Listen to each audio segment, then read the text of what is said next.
Oh, hello, everybody. I had a good idea. The idea was good. The intent was good. I was going to bust out the Xbox and fire up MLB The Show 22. Except for the fact that, I forgot to download it. I meant to this morning, and I thought I did. Apparently, I didn't. So I've paused this because live streaming and downloading this at the same time, I'm not sure that would have worked. Plus, I don't know how long this was going to take. I wanted to play some show for the first time and live stream it. So we'll save that for a different time. But instead, I thought, why not take some calls? It's been a while. I want to hear what you have to say. And I also want to start the good old-fashioned live stream. Broadcasting live and worldwide. Here's Brody Brazil.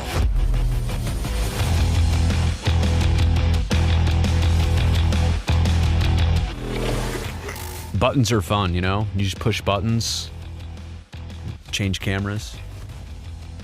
Big day for the Oakland A's, huh? They're back to 500. 2-2.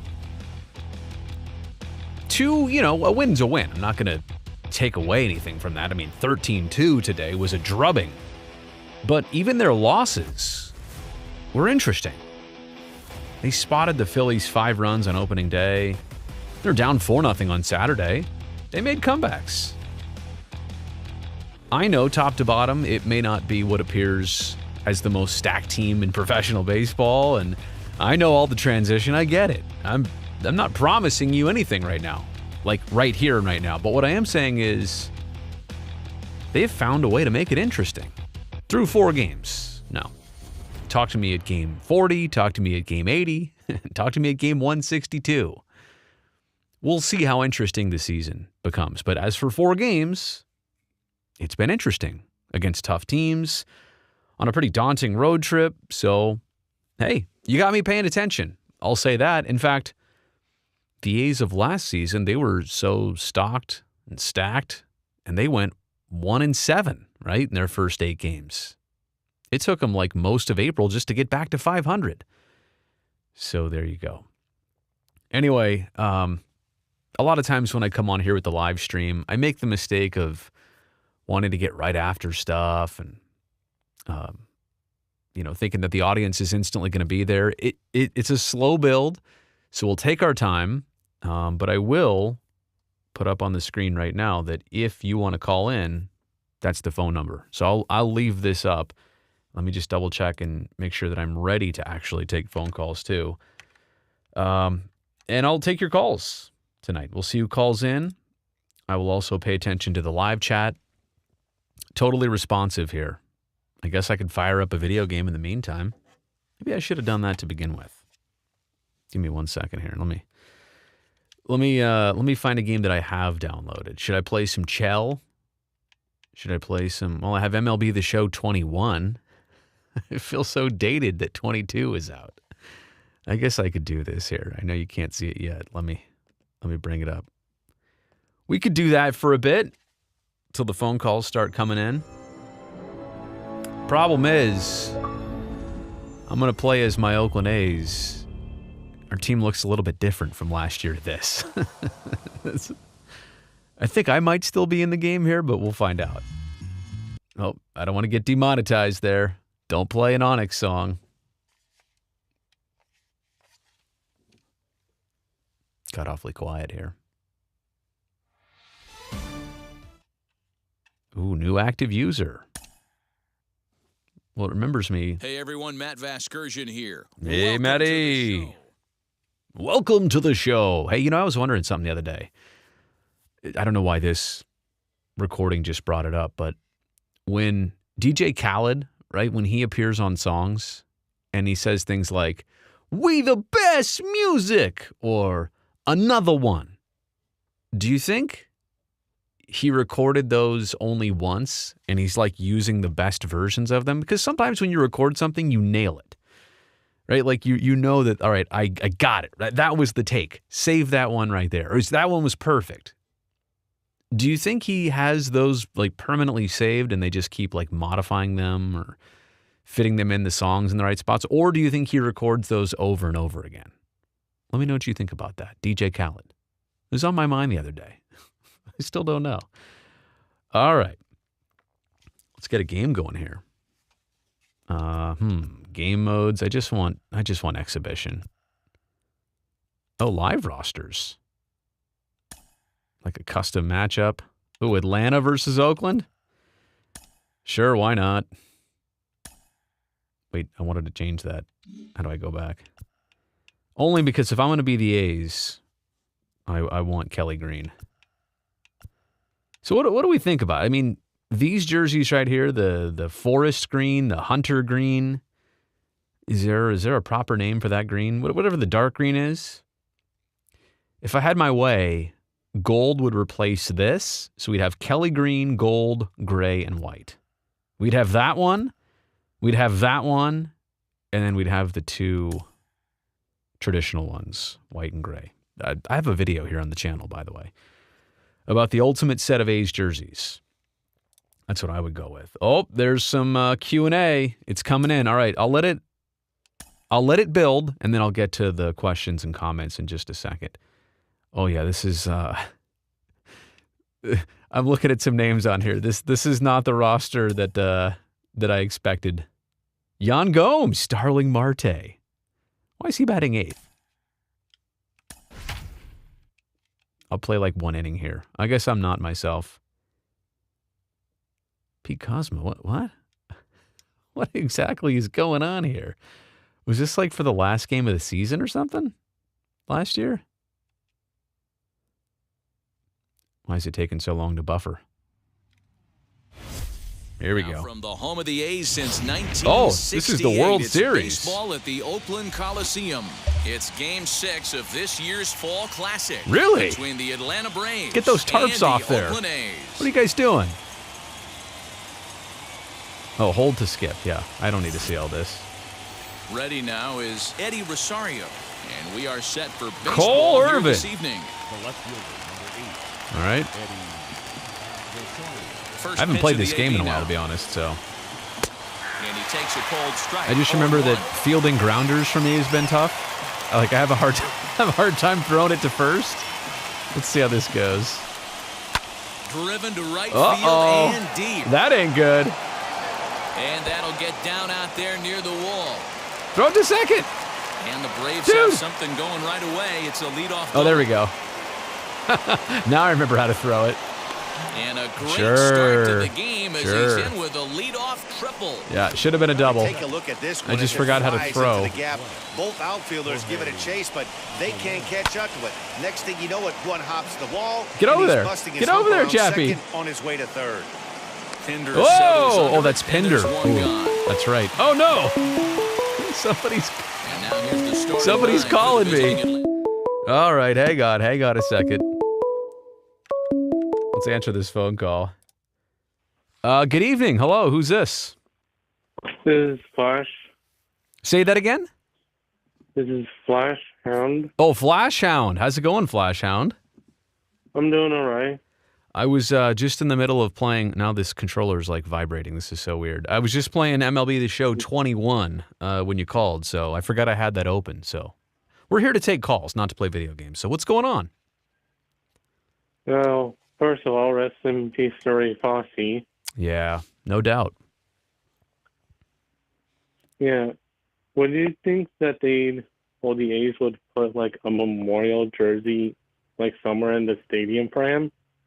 You know, I know they're doing the patch on the jerseys for all the home games, and I would imagine there are some other things that we don't know about yet. I mean, I'm not even privy to them. So we'll wait and see what a full season brings, quite honestly.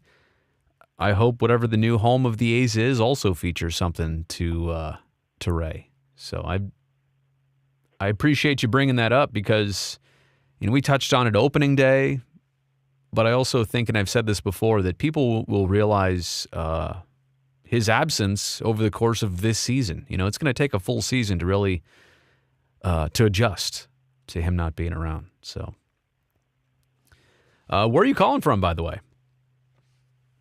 Well, I'm in San Jose. Nice. Anything Yeah, anything else you got for us? Well, the reason why I brought up Ray Fosse is that I was considering like making him a custom Sharks memorial jersey to put up on a frame. Did you say a Sharks jersey? Yeah, like Fosse on the back and his number 10. You're really crossing over there. That's pretty cool. Yeah. I like that. When you said it, I was like, did I hear that correct? All right, that would catch a lot of eyes for sure. Yeah, and maybe if the Sharks would like it, they could like put it up somewhere at the Shark Tank. Maybe that's quite the that would be quite the unique item, I have to tell you. Cool. Well, I like the ideas. I like where you're going with that. Is there anything else you wanted to touch on? I do have like a few questions. Like, who would take Doug Wilson's place since he stepped down for the Sharks? You know, I think that's an interesting storyline to follow. So he stepped down on Thursday, and we're just kind of getting into the end of this season. Obviously, the offseason brings a lot of transition around the league. So, you know, the Sharks are at somewhat of an optimal time of searching for a new GM. Not a lot of teams have to do this on a regular basis. Certainly, they'll never match the background of Doug. He was the team's first captain. He was around for 19 years. He got the Sharks. You know, he was. If Patrick Marleau is Mr. Shark, and that is true, Doug Wilson had some, you know, saying or slogan right beside that because he'd basically done it all for so many years for this team. And I made a video earlier here on my channel. I think it published today. Just some thoughts about his departure. So I'll defer to that for all the deep thoughts. But, you know, as for the search, it's going to be interesting. Anybody internal? Is it completely external? I know the Sharks themselves are so early on in the process that I don't think that they have narrowed anything down yet. Like, I think their eyes and minds are wide open to all the possibilities. And they're literally starting this search from scratch. So I couldn't even tell you what to expect. I couldn't even give you a short list of names.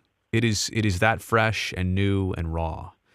So I'll hopefully, you know, in the coming weeks, they'll bring details, they'll bring hints, they'll bring ideas and resumes, and you know, we can narrow this down a little bit. I just think right now it really is wide open. So that was a great thing to talk about. I mean, we're curious, right? And it's important to the franchise. So Yeah, it's definitely like too early to tell who's going to step in for Doug Wilson. Are you talking about Joe Will? Or no? I'm not quite sure yet. I think there must be something going on here with the connection, because I think maybe you're not hearing everything, or I'm not hearing everything. So, you know what, Flash? I'm going to let you go, buddy. I really appreciate your call. Are you still there? Yeah, I'm still here. Okay. I'll let you go, but I thank you so much for the call, and I'm going to try and take a few others and get to the live chat. So thank you so much. All right. All right, have a good night. The Flash Hound. Okay, number's still up on the screen. Let me go through the live chat while I can here. And there we go. Oh, Tez checking in from Toronto. I always love to see that, you know? I really, really do. All right, phone is ringing again. See, I knew as soon as I hung up, we'd get another one. Good evening from the 510. Who's this? Hey, Brody, this is A's Raiders Dove Sharks Casey here. How's it going? Hey, fresh off your backpacking trip, huh? Yeah, it's been just over a week. It's been like a culture shock almost, like coming back now. It's crazy. Like, it was the weirdest time to leave and come back with like all the sports stuff going on too. Yeah, when did you leave for that? So I left on March 6th and I came back March 31st. Oh, wow. March 6th to March 31st. So I'm trying to remember where we were. I mean, the lockout was still happening in baseball, right? Right. Yeah. And the A's had a all-stars different looking team when you left. And then, March 31st. Wow, that's right. I went to spring training and back, and opening day was said. Okay, all right, wow. So how was your trip? First off, you're a high schooler. Let's declare this for everybody who doesn't know. A's, Raiders, Dubs, Sharks is your YouTube channel. Check that out. Promote that while we can. Thank you. You're in high school. You're in the East Bay, and you it's part of your like curriculum that you guys go for a month somewhere, right? Yeah. Yeah, it's completely required. Yeah, I like the way you said, no way And where did you go again? I went to Death Valley, so kind of like the state borderline between California and Nevada in the desert. Okay, so how was this? What were your accommodations like? I've got so many questions all of a sudden. So, yeah, I like the outdoors, but I'm more of like an urban person. So I already knew it was like going to be kind of difficult for me. But basically, it consisted of like 10 plus miles of hiking a day, which was about 14 hours of hiking a day. Okay. Yeah. And then you had to carry like a 60-pound backpack because it had like all the water, because there's no there's very few water sources in the desert. So like we had to carry it and like conserve it. And like the food was very minimal. So I think I lost weight on it. Wait, were you guys trying to go were you guys going from point A to point B, or was this like camping, like you're staying in one place? It was point A to point B. We started in one spot and we did like a loop around the entire Death Valley. And so we were camping in different spots every night.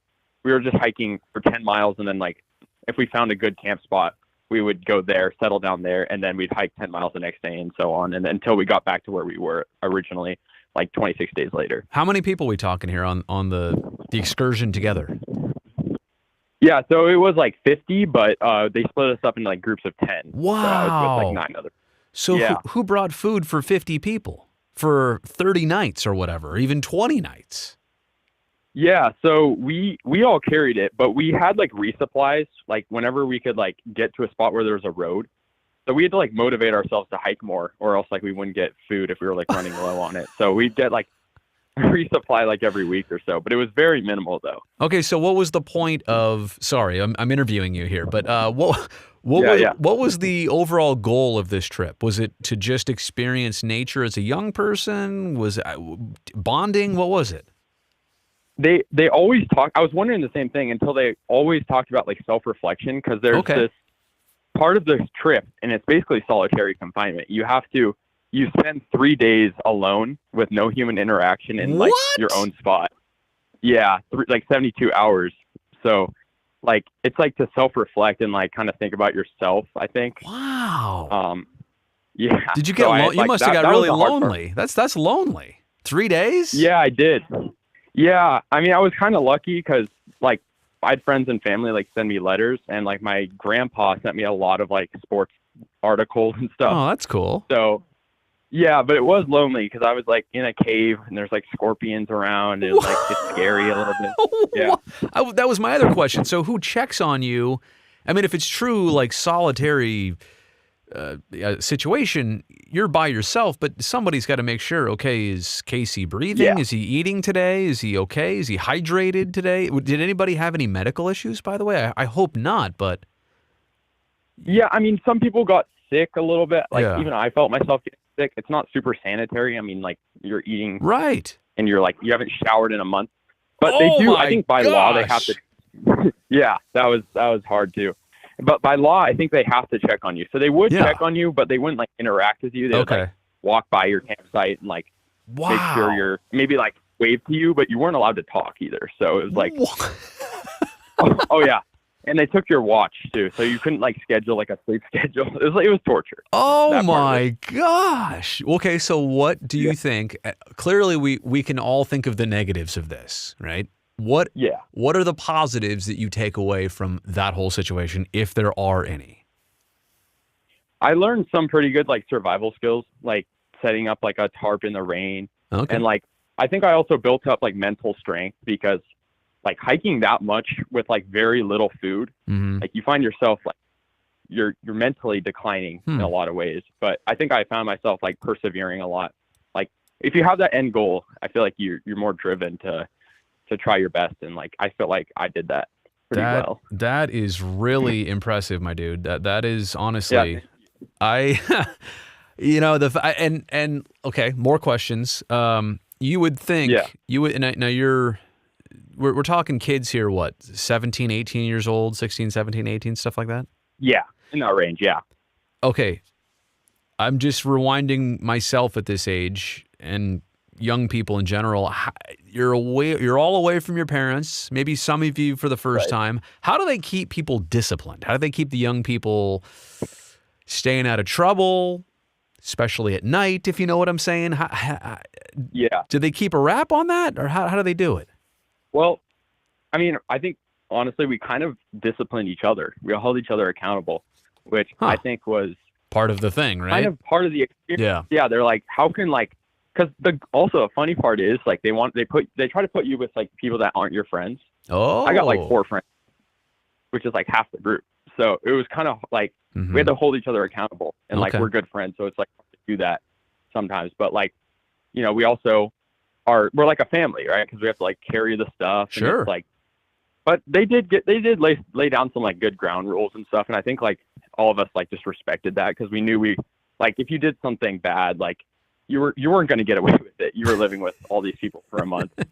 So yeah. Wow. That's, I got to tell you, I never did anything like that. I mean, I think in middle school we had some type of camping excursion for a couple nights, but definitely not of an older age where you're responsible for your own food and stuff. And I doubt you'll ever forget that. That's I agree. It's interesting. Yeah. And the final part of it was we had to, they do this event called Run-In, where like they drop you off in Blackhawk and you have to run 8 miles back to the school. Really? And so that's the final part of it. And like you meet your family and everything on like the soccer field of the school. So that was cool, but it was hard because it was 8 miles and you're not feeling too good and it's 80 degrees out. So your ultimate return home is what you're saying. They drove you from Death Valley all the way back up to 8 miles away from your school. And then they say, okay, you walk the final. All right. That's unique. Let me give you one beef, and then I'm sure you called for a reason, and obviously you're an A's guy and a Sharks guy in addition to the Warriors and Raiders, and I'm sure you got some topics there. But let me ask you one more thing, and maybe you don't even realize this yet. But I look back on high school, and I think things they teach you are a lot of things are only there because that's what they've always done. They've always taught you math. They've always taught you science and history, and they've only done it a certain way. And let me use that as a basis to say this. I can't believe as I got older that when it was time to do my own taxes or to apply for a loan or to do a lot of like adult things, there was never a class. There was never a formal, wide-scale education for doing basic adult things. Now, to your point, your experience there was unlike what most kids do. So I'll give you credit. Like you're better off, actually. I know that was really maybe odd and weird and challenging for what you did, but sometimes I think education's missing the boat in not teaching young people like yourself things that you'll actually be doing in life. You have any thoughts on that? I 100% agree. I mean, I think sure you have these classes that'll probably prepare you for like a niche job, or maybe not a niche job, but like, it's just not super close to home. It's not super personal. Yeah. And I think that's why like that was the part of the course I liked. This Death Valley thing was that although you're not like in a classroom, or hell, you're not even like learning about doing taxes, even stuff like that, but you are learning social skills and survival skills. And I think those in some aspects are important. But I also think, to your point, it's really a good point that like, we don't really like, once you're out on your own in the real world, it's like you have to sort of figure it out on your own. In school, it will prepare you for jobs and curriculum like that, but it won't really help you out in that sense. Yeah, so I completely agree. And look, you will figure out how to do these other things because they'll happen, and you'll get thrown right in the fire, but you will figure them out. I'm not here to scare young people. I'm just saying that it's crazy that when you get to these points that you're like, how did nobody ever formally teach us, all of us, this way? And for a lot of people, right, they'll go to their parents like, hey, mom, dad, you're 19. How do I do this? What is this? I'm just saying the fact that it wasn't part of education always kind of blew my mind as I get older. So, yeah, for sure. There was a meme. My wife showed me a meme, something that, about taxes. She's like, "Oh, look, it's a parallelogram day. Aren't you glad you learned this instead of how to file your taxes?" I don't know, something like that. So, yeah. Anyway, all right. So, what's on your mind? What are your hot topics? How's the channel going? Tell me what you want to say. Yeah, well, in terms of the channel, it's going well. While I was gone, I uploaded videos. You can obviously schedule videos for future via YouTube. So I did that. And then once I got back, I had to stay up a couple nights, pull all-nighters to just get videos done that happened, all the Chapman trade, all that, Olsen trade, all that. So a lot of work. But yeah, one thing I was thinking about, and I'll see what your opinion is on this. I find myself afraid a little bit of getting attached to A's players, because I feel like the formula is once the A's get an all-star, I mean, they're pretty much gone within the next year or the year after. Do you kind of feel this? I'm feeling this way with Tony Kemp right now. I think if the A's are going to have an all-star, I think it's going to be Tony Kemp, or maybe even Sean Murphy, somebody like that. Yeah. But I feel like at the same time, I don't want them to be an all-star. And it's not because I dislike them, but we're victims of our own success, aren't we? I mean, the A's, whenever they get good or get all-stars or have a winning record, it's unfortunate, but they're gone because, other teams are vigilant in knowing who's good and who isn't. So I'm sort of afraid of having all-stars at this point. Trying to hide them, Casey, won't work.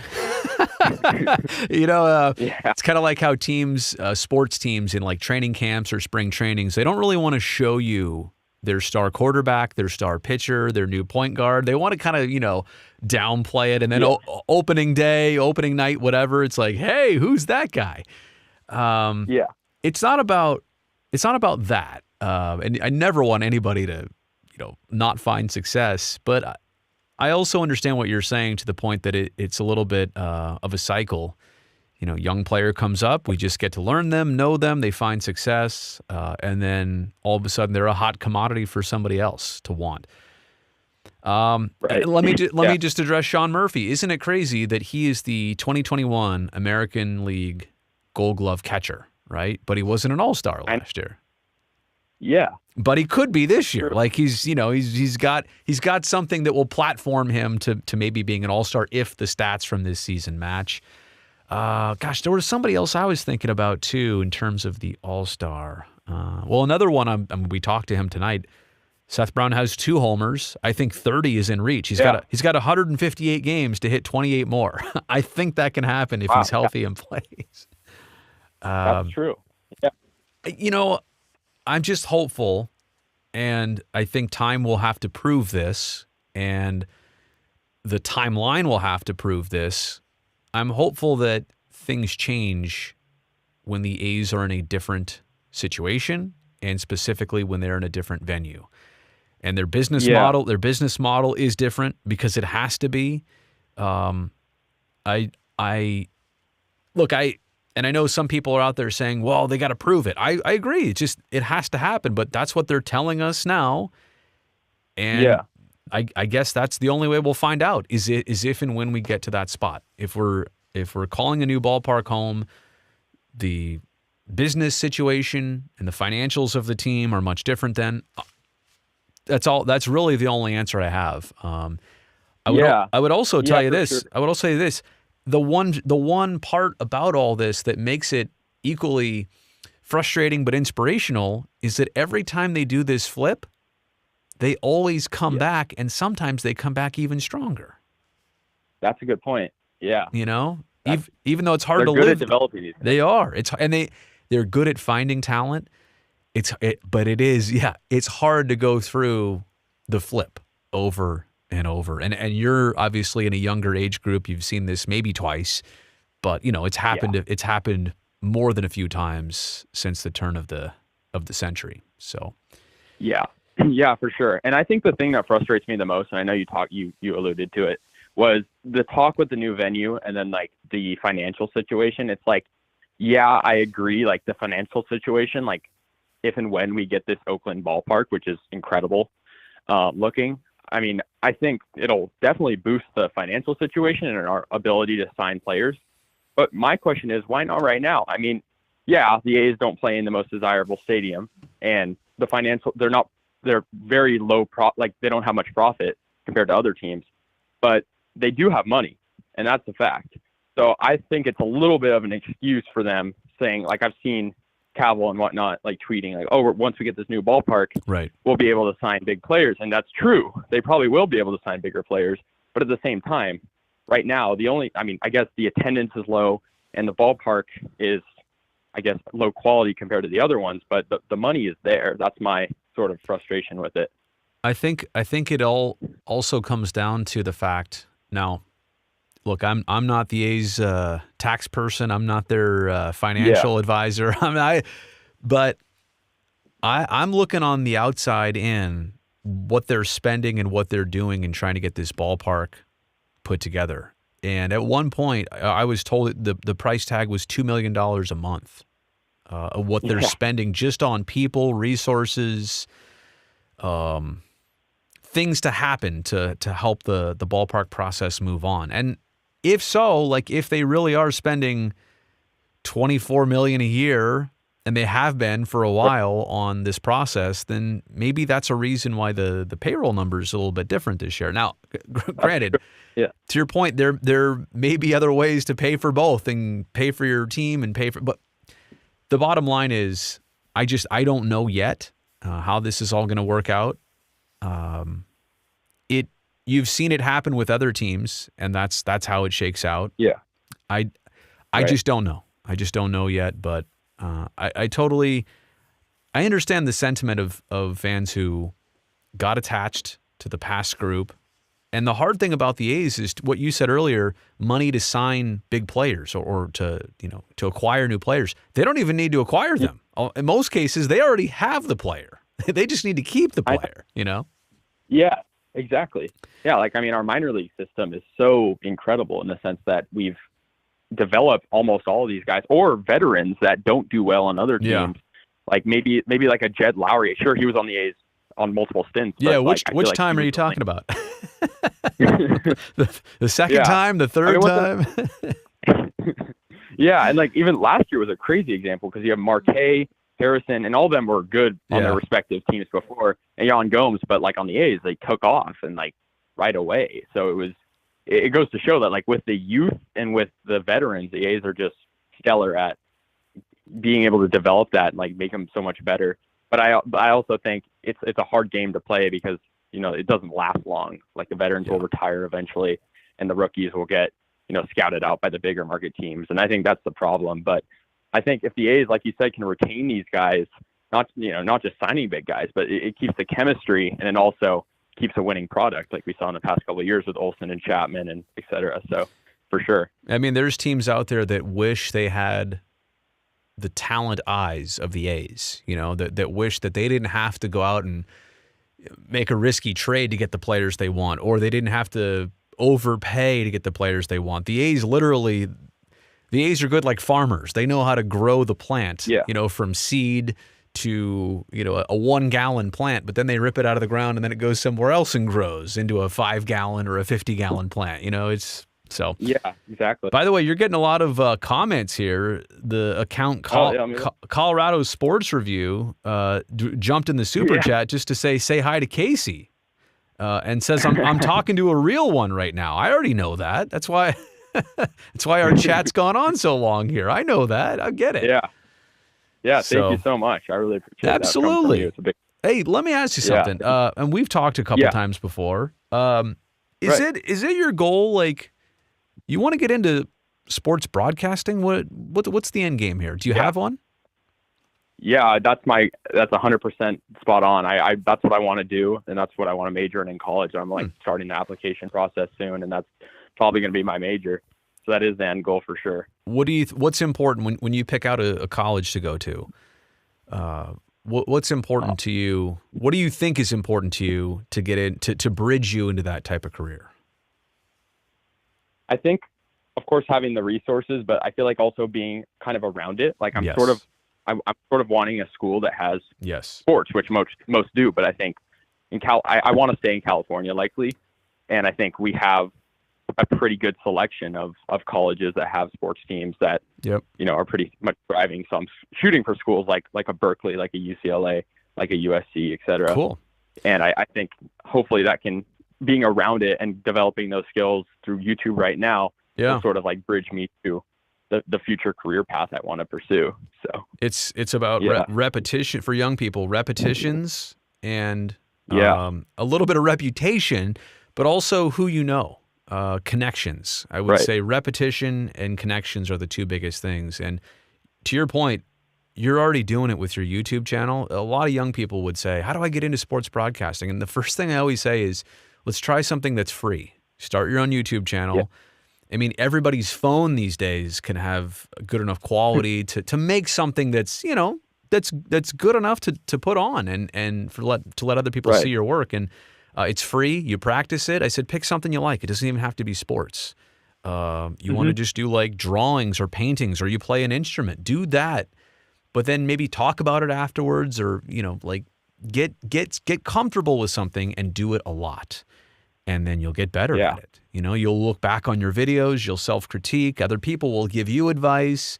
You have a body of work to show people. But yeah, I think repetition, right? You're dead on there. A school that'll let you do what you want to do, but also hopefully a place where you get to meet other people, other young people, other young people in the business.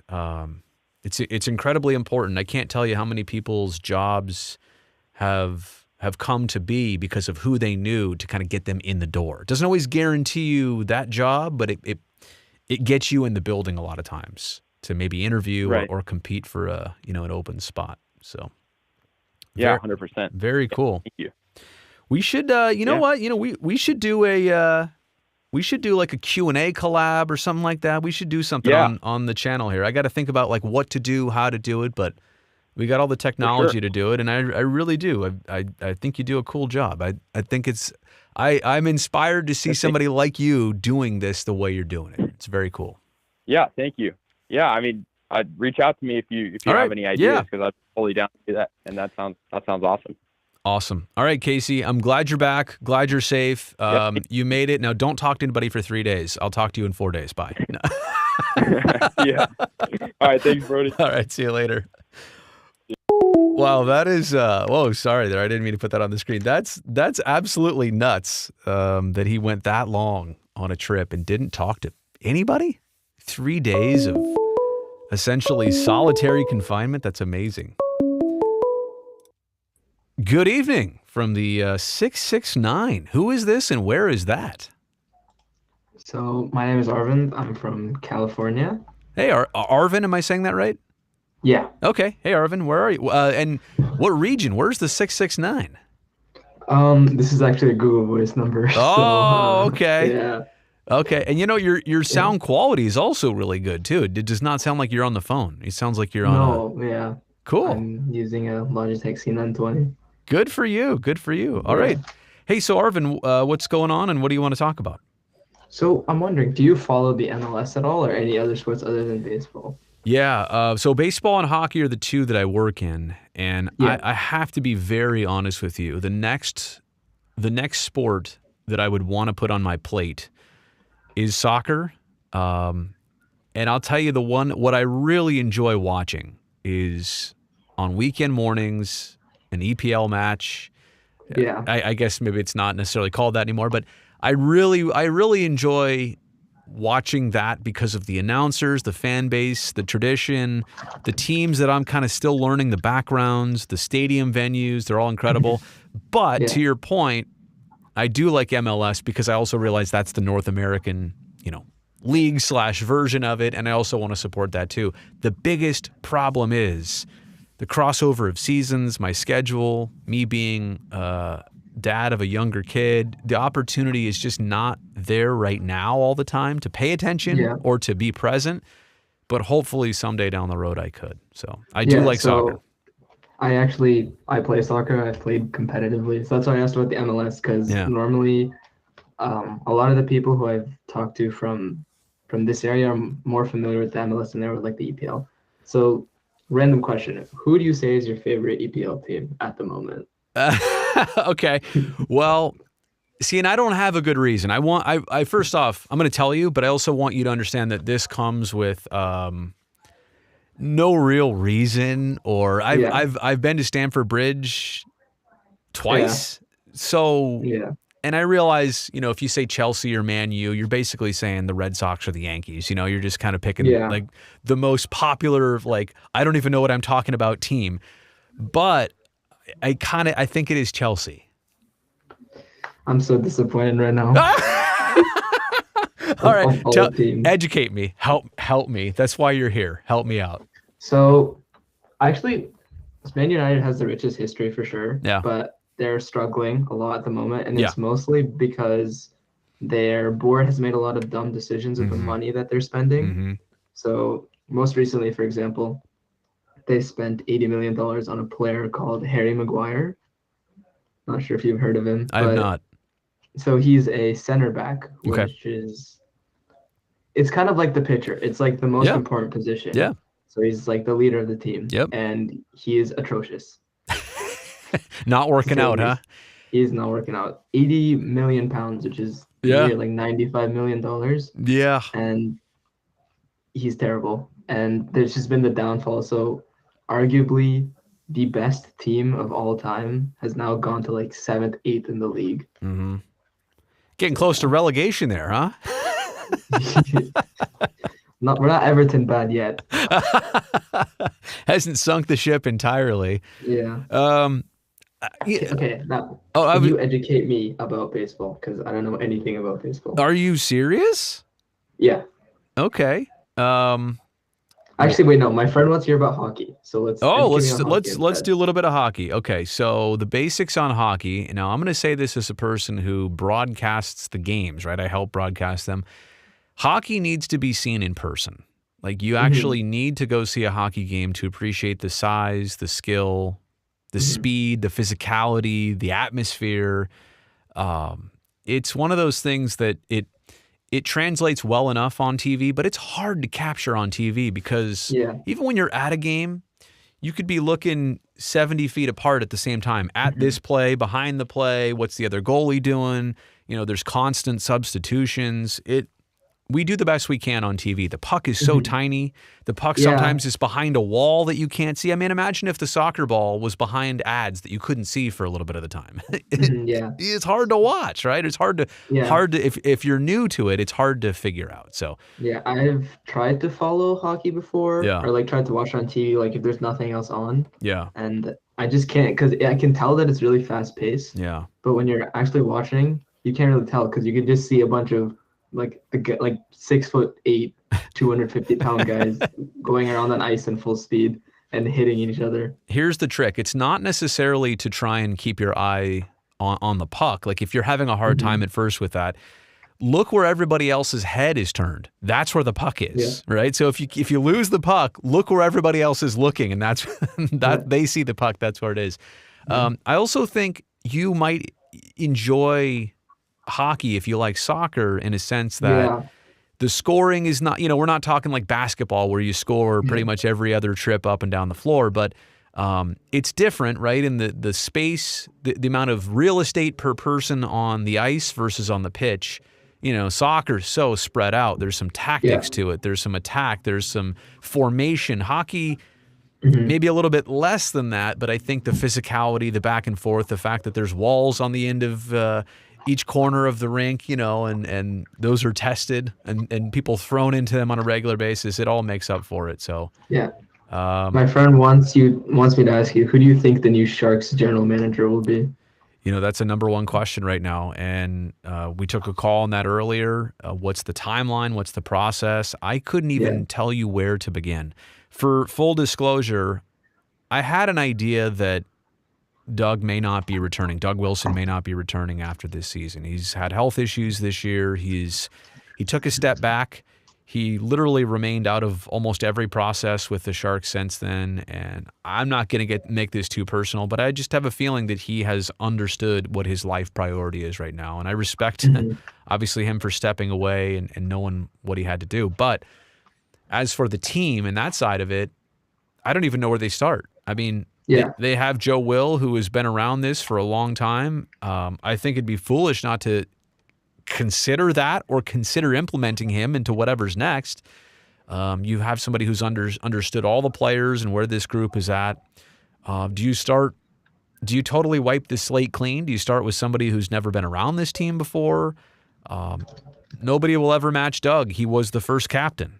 He was a GM for 19 years. It's hard to replicate. You don't find those individuals just anywhere. So huge shoes to fill. I don't know if it's a younger person who's stats-based or an older person with more connections possibly. Moneyball in hockey. Say again? Moneyball in hockey. Moneyball. Well, there's a salary cap floor and a ceiling. So the money structure of hockey is a lot more regulated / routine. It's more routine than baseball. It's a lot more structured. So yeah, that's pretty much it with hockey. I mean, you got to give it a try. If I don't know how else. I don't know if I'm really selling you as best as I could here. If I had 20 minutes to really sit down and think about this, I might be able to sell you better. But I'll call again tomorrow then. Yeah. All right. Well, the players are across the board. I mean, look, nobody's perfect and nobody's the same. They're not all the same, but generally across the board, players are very likable. They're down to earth. Not a lot of attitudes. You don't get a lot of because these guys are not the top paid athletes in our country or across the world. So they're a little bit more humble. Their upbringing, hockey as a culture, it's not perfect by any means either, but there is a lot of responsibility and respect that goes with it. So there's some really good things about the sport. It's fun to watch. I love it. So yeah. Okay. Thank you so much. I really appreciate it. Yeah. It's good talking to you. Baseball. All I got to tell you is this. If you live in the Bay Area, you have two choices. Choose wisely. Choose the A's. Anyway, man, we can save that. We can save that for the next time you call in. But I really appreciate it. Thank you so much for being here on YouTube. All right, bye. All right, have a good one. You too. All right, we got time for some more calls. Wow, it's about to hit 11 o'clock already. When I came out here, I was like, there's no way I'll still be on at 11. Here we are. From the 415, who's this? Hey, how's it going? It's Mike from San Francisco. Hey, Mike. What's going on? What's on your mind tonight? Oh, man. Well, that's a great question. So I'm a huge A's fan, huge Niners fan, and I don't know how much time I have on the clock here, but You're good. I have one suggestion. If the A's were to move, which would kill me, but I believe that you're also a Niner fan, right? Yeah. I mean, to be honest, I've never really picked a football team. But I am named after 49er quarterback John Brody, and I grew up in the late 80s, early 90s, so I watched a lot of Montana to Rice. So there you go. Yeah, so I was gonna say, man, if you ever were to start a Niner podcast, I'm sure that a lot of people follow you would probably follow you on that if you continued on to that, because actually, believe it or not, there are a lot of 49er and Oakland A's fans out there, and they do exist. I know, quite a bit. So there are a lot of crossovers. They're all my age. You know that? You know why? Because when I was growing up, the Raiders weren't here. Yeah, me included. Yeah. Yeah. When I was, are you around 40? I'm actually a 37-year-old guy. Close to it. There you go. All right. Yeah. Well, stay on the good side of around 40. I know, right? Keep hitting 39 over and over again. So, look, it's one of those deals where the Raiders didn't come back from LA, I think, until 95. So I remember very well. All my younger years, it was just the 49ers were the only team around here. So you're right. A's 49ers is not an uncommon combination, despite the fact that, now geographically they're very weirdly far apart. I want to ask you something though, and this is crazy. Do. Yes, sir. I'm a student of the media game, right? And I see what other people are doing, and I know people in this business, and it's just crazy to me how I could come on here and make a YouTube video, and not even a good YouTube video about Jimmy Garoppolo. And all I have to do is I just say about that guy, but yeah. I bet you do. I could make a Jimmy G versus Trey Lance video right here, right now, right? And I'll make this video. I'll title it. I'll put a thumbnail on it, and with I don't know the size of my channel, it'll get 15,000 views, and it's not even that good. It's not even important or relevant to you because I don't even know what the hell I'm talking about. Now that's just exactly. I'm just saying that's just me right now. And that's not what I do here on the channel. But I see other people racking up the views and the metrics and the channel size, and sometimes I stick to A's and Sharks because that's what I do for work. That's where I feel like I'm actually valuable to people. Those two teams don't get coverage as much as others, and I can help fill that gap. But man, sometimes I look at what others are doing, and I'm like, if I just did a little bit of everything, these platforms of mine, they would take off a lot better, even though I would feel not as genuine about them. What's your take on what I'm saying there? No, actually, I have a lot. Actually, that's a very loaded statement because that kind of has to do with my A's part of my question. But what you said, 95-7 the game. I remember when they first came out, it was strictly an A's and like a Raider and a Warrior kind of network. But I remember it leaned more toward the A's talk, and I loved that. A lot of my friends loved it. And then when they started to spread out to all the other ones, and then I remember, and actually me included, I stopped listening. Because I did not want to hear about the Giants. I already know, and they already have KNBR. I don't want to hear about so I did not like when they started talking about everyone. It was really cool having that like one niche market. Yeah. And I liked that. And that was what actually drove me away from 95.7. I don't know if they're still around anymore, even. To be honest with you. No. Yeah. But I don't even know anymore because they started talking about the A's, and I was like, well, all right, I'm out. So yeah, I actually like that you're kind of a niche market. So I don't know if you're niche, but I'm talking about the Sharks and the A's. And, I worked there for a couple of years, and it's I think they kind of made the emphasis to say that, kind of like what I'm telling you, is that we're missing an audience if we don't serve everybody instead of kind of stay, in a certain corner. And I guess on my like YouTube, for example, I've stayed in the A's and Sharks corner, but it's weird because I feel like that's the fan base that needs it the most. Those are the people that I represent or I work for, essentially. I work for you guys, and I don't know. I feel like I'd be cheating everyone if I started to broaden things out, because also this, I work hard to have like connections and resources and insights to the A's and Sharks. I would feel a bit fraudulent if I was coming on here all the time with, okay, here's the new, I don't know, or like a Steph Curry, Klay Thompson, Draymond, Oh my God, you'd kill me, man. Breakdown. I'm a Sacramento Kings fan. Oh, you'd kill me right here, being all the Warriors. So. Yeah, well, we could do the. I was watching Vlade Divac and those guys back in 2000, so that was my time. So we could do the next Kings coach search on here. But again, if I make that video right now, I could do it, but I'm just rehashing what other people are saying. None of that's my original idea. The Sharks and A's, I have original ideas, and I'm bringing stuff. I'm trying to really give you the best. I just don't feel like it would be the best, but it might do better for the channel and my social platforms, but I don't think it's the best. So it's kind of my dilemma. Well, the thing is, I think similar to football players and sports athletes, how they try to make a lot more money and doing what they're doing. I don't blame anyone who wants to make more. If someone wants to make more, I don't blame them. Like, I think any of us would. And so if that would help your channel, I'd be a little bit disgruntled, but as long as you covered the teams I like, I wouldn't stop listening to you. All right. What you have to say, and I'm being fair. As long as you gave, along with some news on the, along with some news on the A's. As long as the Oakland A's, when we started, they go to Vegas. But so that would be my take. If as long as you didn't let go of what kind of brought you to the dance, is all I'm saying. As long as you didn't, leave the A's and Sharks behind, that'd be my opinion. Play the hit. They say it on. They used to say it on radio. Play the hits, and you'll be fine. Yeah, right? exactly. Play the hits. Yeah, exactly. Play the hits. So somebody said here, cute pet videos will get millions of views. Somebody else said eating pizza and beer will get millions of views. Okay, so there you go. Sorry, what were you saying? No worries. Sorry, I'm so pumped I talked to you because I've been watching your show for so long. I appreciate that. Yeah, so here's my A's question, because obviously I know, you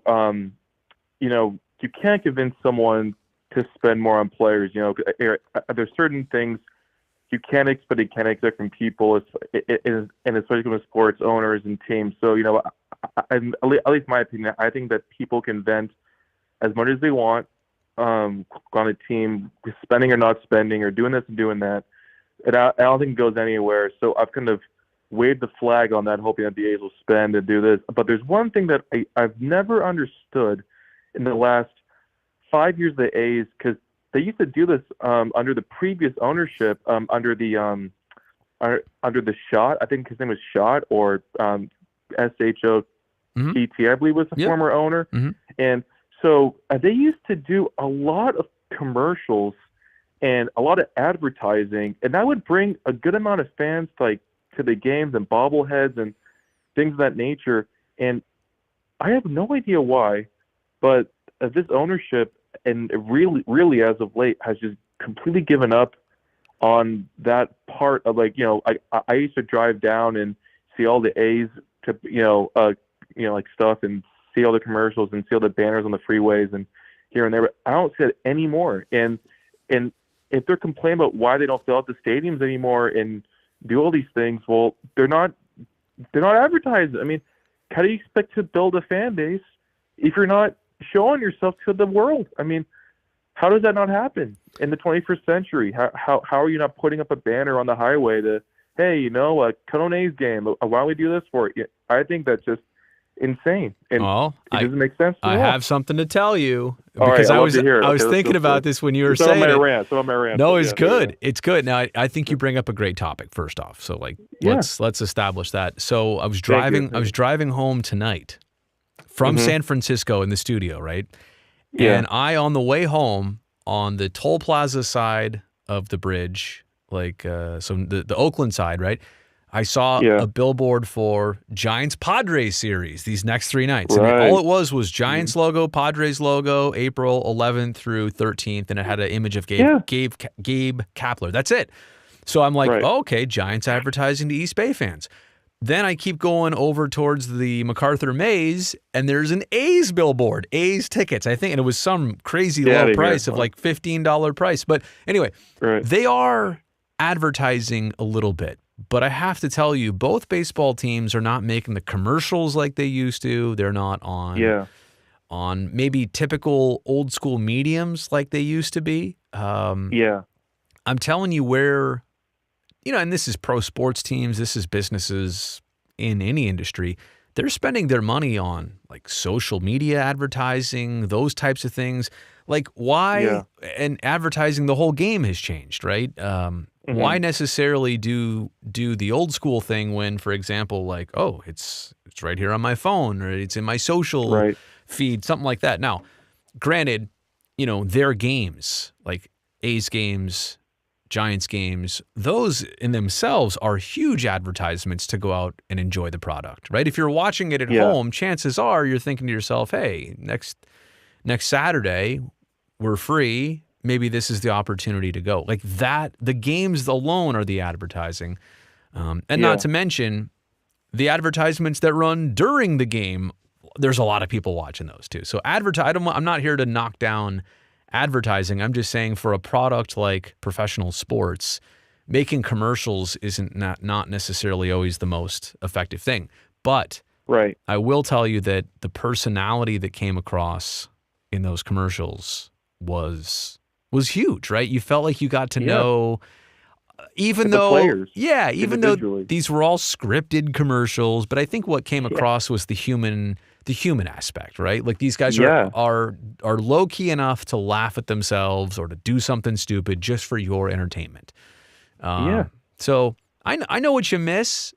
I think when you point though at the A's, because they did a great job for so many years, I think when you point at them and say, why aren't you doing that anymore? Fantastically, actually. All I'm saying is that nobody's really doing that anymore. Even the teams that typically go the extra financial mile, they'll spend money on anything. They're not doing that type of stuff anymore, or they're not doing it the same way. That's probably the better way to say it. They're doing it. They're just not doing it in the traditional old school way that you would see. So. Okay. It's a great. I thought about it too. I really have, and I know people mention the commercials all the time. Like those were so popular. Yeah.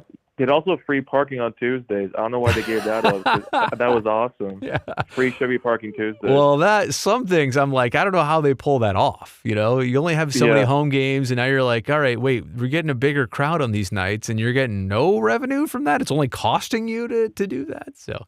Yeah, and I really miss the A's access. I don't know why they gave that up because that was such a great. I mean, I think it was like I think it was 300, and you can go to every game of the year and basically just wherever you want. I mean, it was such a great deal. It's a shame that they gave that up. You know, I can't speak to any of that stuff with any direct knowledge. I'll tell you because I'm not. I mean, I work at games and I rarely ever go on a ticket.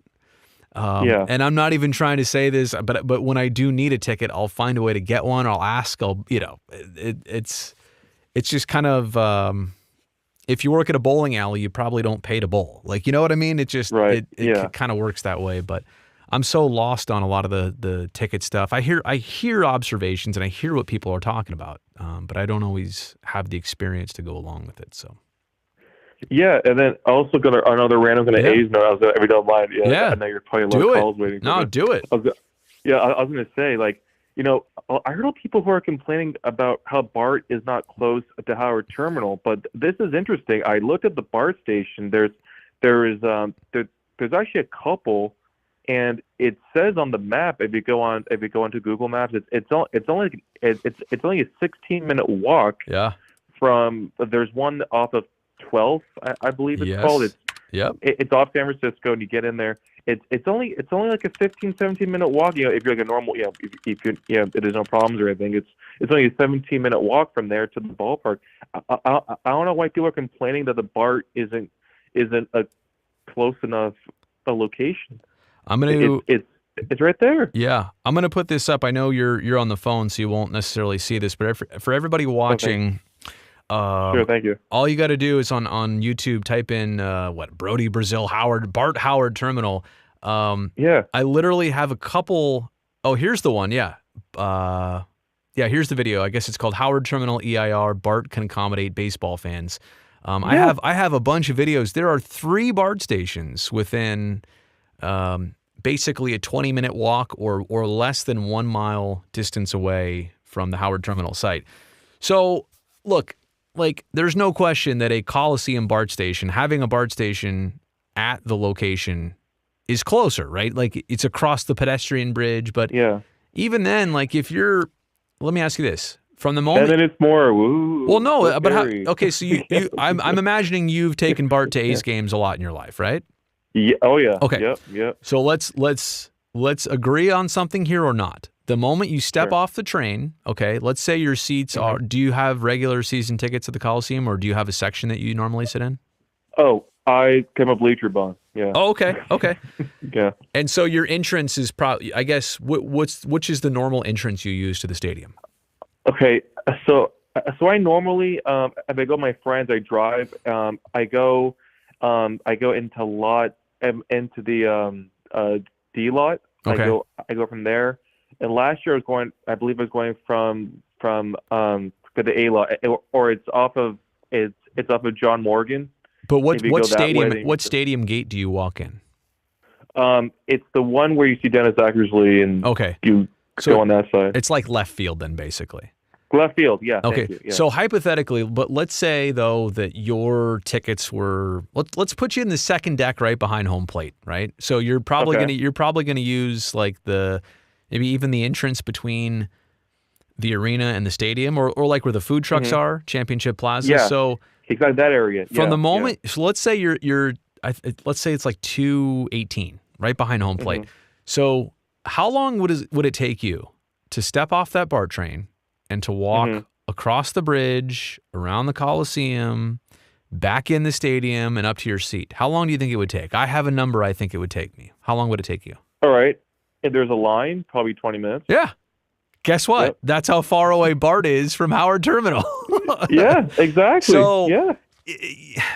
Yeah, it's not perfect, but there's also 3 stations versus the 1. I mean, how about post-game? How many times have you showed up to a BART station after a fireworks night or a super busy night? Because that could be 40 minutes. Yeah, and it's like you're like sardines out there. Playoff games could be started, yeah. Yeah, so anyway, BART, I think, works pretty well for Howard Terminal. It's not perfect, but neither is the Coliseum station, and it's funny, so many people say, well, when they bring up the Coliseum site, they say, oh, it's got a BART station, a lot of parking, it's a freeway and a BART station.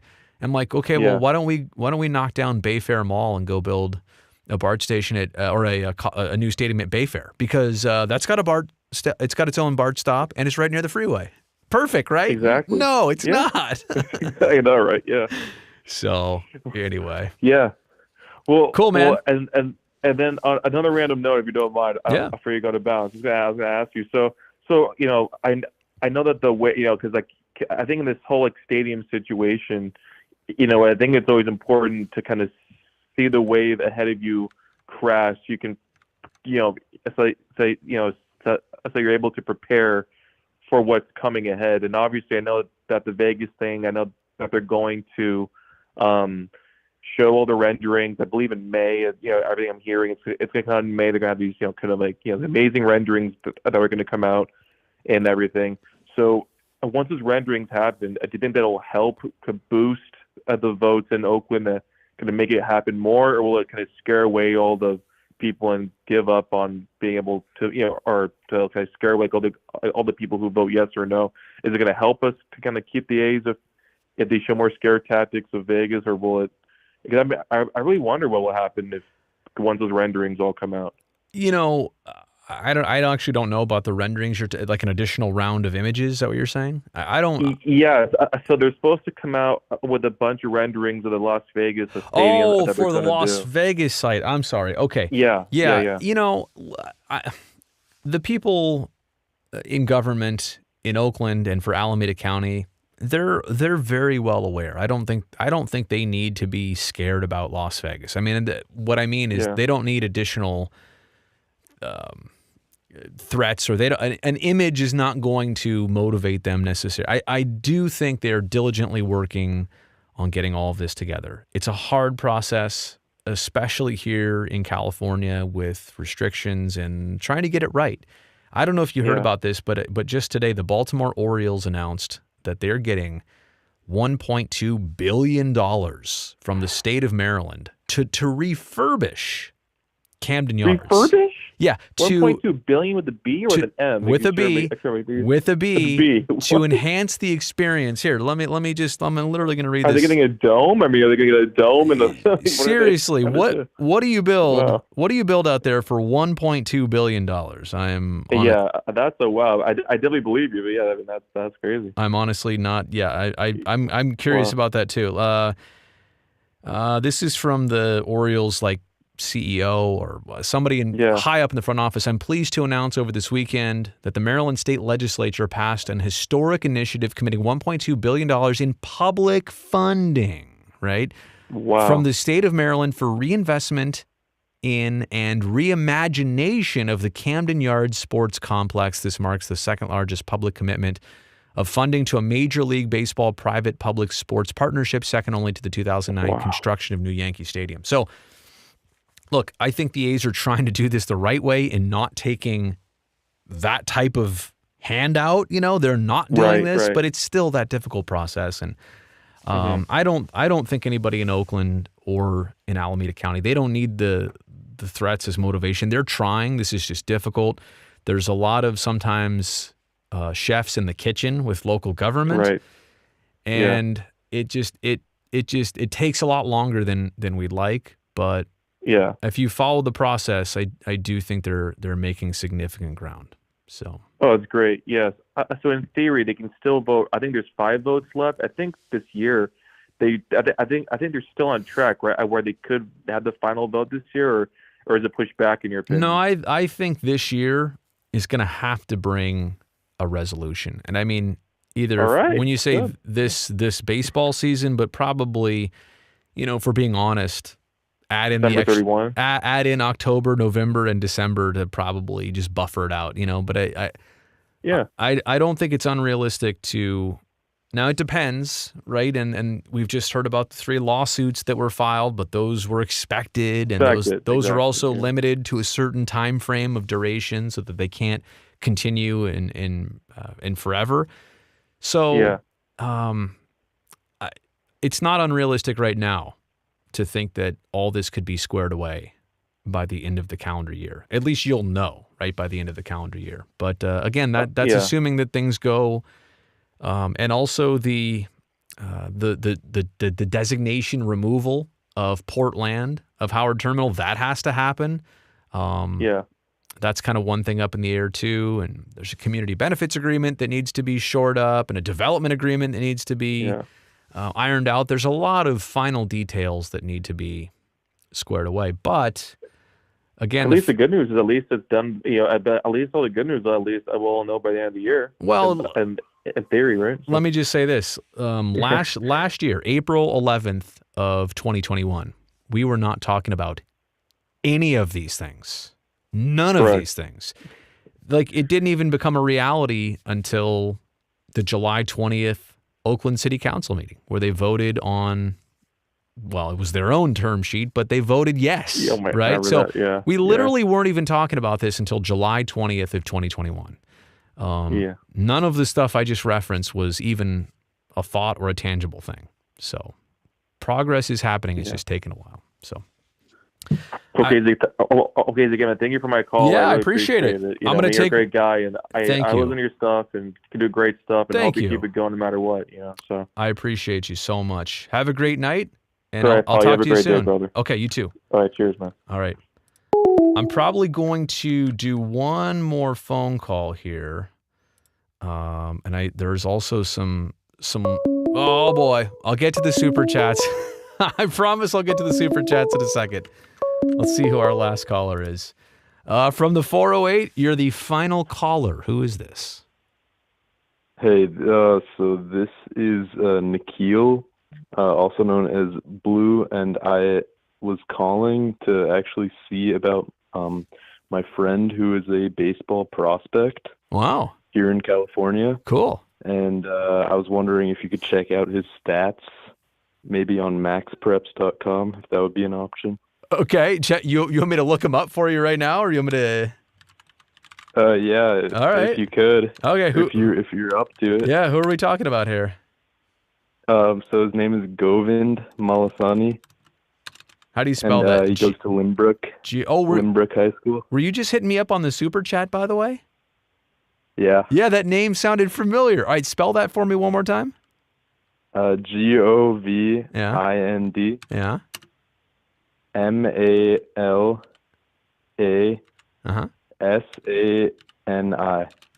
All right. Let's see what we got here. Oh, Lynbrook. There we go. Baseball player. Yes. I used to cover high school sports back in the day, and we were at Lynbrook. Okay. We were at Lynbrook on a pretty regular basis. Really? All right. Wow. So what am I looking at here? All right. Oh, they lost to Milpitas recently. That was pretty one-sided, huh? Oh, I thought he actually told me that they won against Milpitas, so I guess he's been lying to me a little bit. But it happens. It says it was 14-2. Oh, no, wait a second. Oh, shoot. No, wait a second. Now it says there's another one here. It says this score has not been reported, but I don't know. Somebody could have got this wrong. If it's an honesty thing, maybe the website got it wrong. Okay. 9 games, hitting .217, 5 knocks. Is that right? I don't know. I didn't watch the game, but from what he told me, it was a very eventful game for him. Cool. Well, I'm checking. And yeah, I'm checking out his stats here. He thinks he can. What was it? I'm checking out his stats in this page here. Interesting.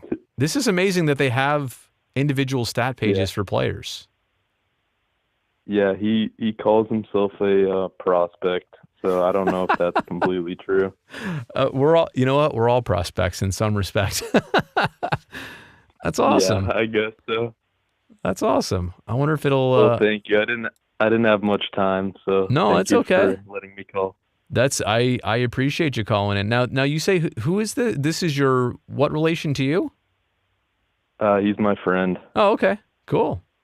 Well, it's got a picture of him on here and everything. Yes. Very cool. All right. Well, thank you. I wish they had that when I was younger. You know, I'm jealous. Yeah, they have older stats of like people from the mid 2000s even. You got to go to like the late 90s. Oh shoot. Okay. Well, they might not have it that far back. Yeah, I had a flip phone back then, so I doubt it. Awesome. Oh, shoot. Well, that was a while back. Thanks for calling in and for being on the super chat and for sharing that with me. I appreciate it. Thank you. All right, have a good one. You too. All right. I'll tell you what I'll do.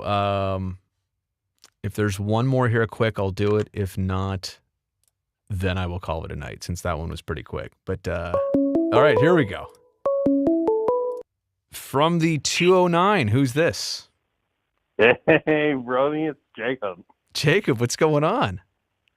Hey, so I don't know if you saw my comments or not, but yeah, I wanted to talk about our green and gold fellas today. Let's do it.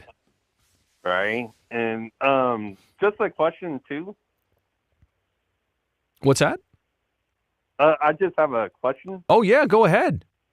Oh, okay. I thought the phone went out. Oh no, you're good. You're good. Oh, okay. So I don't know if you got my voicemail like maybe 2 months ago. I know it sounds like a long time, but it was about like Bo coming back. You know what? I'm not sure that I got to. There was a round of ones I never got to. That might have been in there. Things got busy all of a sudden. But I appreciate you leaving me a voicemail. That's what the phone line is there for, to leave those voicemails. Do you want to revisit that? Is that what you're saying? How do we do that? Or oh no, I'm saying were you going to tell me what you said in that, or? Oh, I thought you were going to play it at first. Oh. I was going to say like, man, like yeah, sure. I think I could look it up here. Oh, look at that. This is Jacob. Let me see here. Hey, Brody. Jacob Almanza. This is Jacob Almanza. Could you hear that? Could you hear me playing your voicemail or no? Not from like my phone, and I have you on speaker. Oh, okay. Yeah, I can play it here on the stream, but if you can't hear it, then it's not any good. Anyway, all right. So tell me what you wanted to say in that message, and we'll just do it right now. Oh, okay, for sure. Yeah, like I was just when I called you, I was just like super hyped up, and like I can't like believe it. You know, like Bo and Larry is, you know. It feels like 2015, 2014 again. Yeah, Cespedes almost came back. Oh, you know what? Like, to be honest, not to, you know, burst your bubble, but after, you know, I don't know if he's going to listen to this or, like, somehow, you know, he finds your channel. But, you know, ever since he really kind of, like, dropped off, you know, with the Mets, I never really, you know, it's funny because, you know, he was like my favorite player with us for, you know, 5 years we had him. Yeah. But after he dropped off with the Mets and just really just became, you know, sorry to say this, like a tool. Yeah. Yeah, I just really started to not follow him and really didn't like him so much. Did he? We don't have to get into. Did he do something? Like, you don't have to get into detail here. I'm just not familiar. I didn't know. I didn't really know him on a personal level. Oh, I don't know him like, you know, face to face or acquaintance or, you know, like as a friend. But I just, you know, for me, I try to, you know, stay positive. I'm usually, you know, a nice guy to, you know, most people, and, you know, when I meet, you know, professional people like working or, you know, anybody you really, you know, like, I try to respect that person. So with me, after hearing Cespedes, you know, really, I think the last time I heard, he just really, kind of got, kind of dirty with the Mets organization. I don't know. I don't know anything about it. Certainly can't speak to it, or I'm not really sure. But hey, you know what? I'll say this. Sometimes too, us as spectators of sport, we get to feeling like we know somebody because we watch them so regularly. We watch them perform, but quite honestly, we don't actually know them as people. And when I'm not even talking about Yoenis anymore. I'm saying sometimes there's a public perception of somebody that, oh, they must be a really nice guy, the way they look, the way they act, whatever. But then in real life, that's not the case. And when people meet that person and have interactions, they're like, whoa, that's not what I expected. Dontrell Willis, you're probably familiar with Dontrell. Oh, yeah. Yeah, he's got the saying, he goes, don't ever meet your heroes. Yeah, I'm like, you know what? I've seen it happen, and I've also seen it happen too. Where you reference Stephen Vogt, for example, you meet that guy, and it secures everything you believe in. You know, you're like, oh yeah, I knew he was a good guy. See, I knew it, but there are some people who are the exact opposite of him. Anyway, so to your point, though, you know, it's crazy how Yoenis' career just kind of hit a halt and then fell off. And I think that he have heel injuries? It was for a man who was so strong and looked like he was well built and took care of himself and was poised to hit home runs for a very long time. It's just amazing that, you know, he was hindered and then kind of just gone. And obviously that whole situation with the Mets and I kind of, you know, now that you bring it up, I kind of remember that was like 4 or 5 years ago. I kind of remember that, and they couldn't find him and didn't know what was. Oh, that's right. Yeah. Yeah, I didn't know what was going on there. I was only glad to know that he was okay. You know, it wasn't as serious. He's still a person on this earth. Yeah, no, and I think again too, there's also the aspect of, you know, I said earlier, some people you don't know who they actually are, but I would also say this: a lot of people you don't actually know what they're dealing with, externally, internally, so emotionally. Oh yeah, I mean. It's fair to say that if you don't know somebody, you might think you know them, but you actually don't. But you may not know them or what they're going through, and sometimes it could be their fault. Sometimes it's our fault. Sometimes it's just nobody's fault. You know, it's just situations. So, yeah. But back on yes, a positive note. But yes, yeah, Bo. Oh, so I mean, he's not my favorite player back then either. But man, his whole demeanor, I mean, he got unlucky today, like with two, couple ground outs. Yeah. Yeah, right. But just his, what you were saying, his whole demeanor since, he was with us and, he looks like he never changed. And I'm just so glad he's not in the orange and black across the street. I told Stu today, we were watching the game and it was during one of the Vogt at-bats. And I said, Stu, let me tell you something. What is my mind is having a hard time still processing. Like we're, spring training games, we're game 4 of the season, and they showed his name, and he's in the batter's box, and I'm like, I can't believe that man is back on the Oakland A's again, and I'm thrilled by that because there was a time where I was like, he'll never play here again. With that era, that chapter is closed. Yeah, and you're right. Then he became a Giant. Then he became a Diamondback. Then he became a Brave, and I was like, that's it, and I talked to him this offseason, actually. How you doing? Are you going to play again? He said, I'm trying. I'm rehabbing. I just got to get somebody to believe that I can do this again, and he did. So hey, we believe in Stephen Oh, Vogt. I know. When I first heard that they were going to sign him, I texted him and I said, man, if this is true, I know how hard you've worked for this, and I want you to take advantage of it, like make it count. And he said, believe me, I will, so he was thrilled. He says that a lot. I've heard him say that in interviews before about rejoining the A's, but he can't say it enough because that is truly how he feels, like down to the core. So he's a great, he belongs here. Great teammate. He's yeah. from California too. Yeah. Well, I'll tell you this. I'm going to be very honest with you. Let's say if this is his last baseball season, I don't know. I'm just saying that. pretty good transition if he could become part of the coaching staff next year. Oh, right besides coaching, man. I think, I don't know what his role would be. I don't know what he takes on. I mean, selfishly, look, I would love to steal him for the broadcast, Like, I would love to get him part of our group.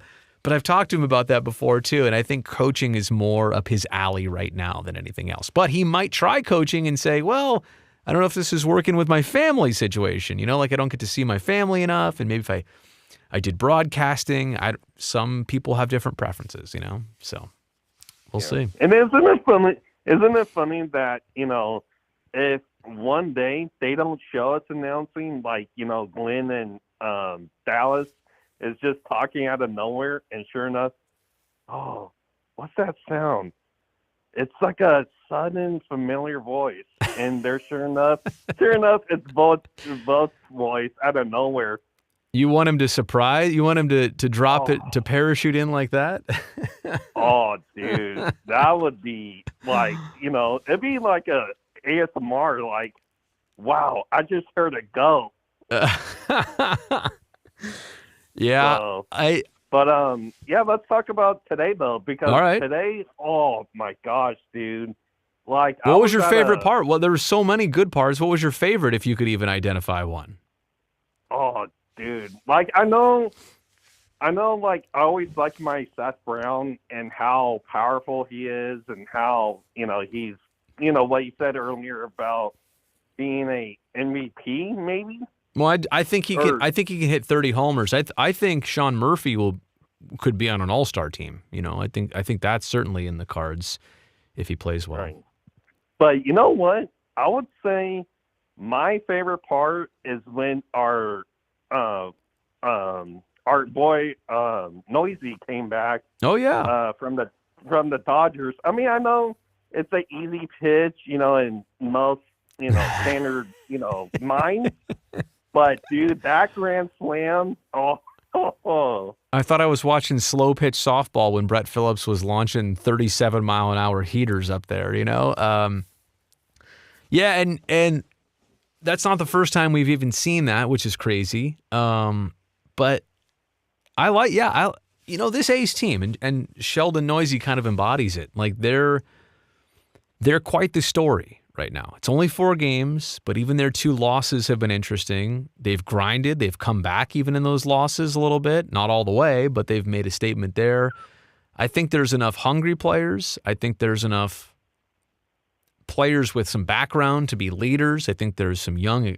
Christian Pache has very much caught my eye so far. I think Sean Murphy can take the next steps this season. Now, look, what is this all going to result in? I have no clue. Like... Right, no one does. The cornerstone of this team was taken away. Let's not bury the lead. Like, you can't set the bar too high. You also don't even know where to put the bar. Right. But I will say, we're not projecting anything. We're just observing it. And I think the observation is, like, they're setting an interesting tone for the season. They're making it interesting. And, so long as they can do that, I'll be compelled to be excited about it all season long. And I know it's probably not going to, result in 97 wins or maybe even 87 wins, but I'll be interested so long as they keep it relevant.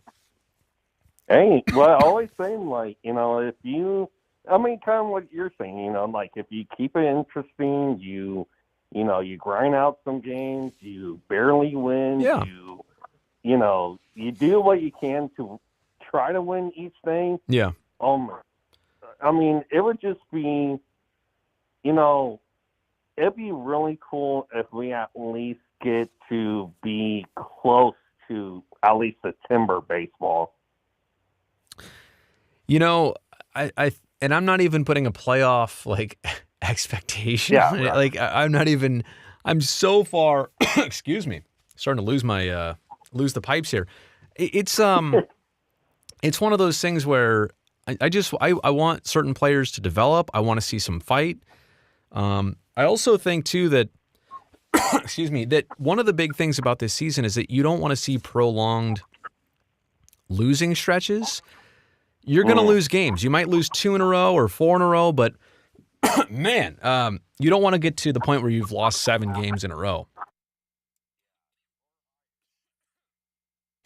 Sorry about that. No, I am not. I am not. I got something in my throat and it's not clearing. So anyway, maybe that's a good time for me to cut it off here tonight. Sorry that it's going to end that way, but my goodness.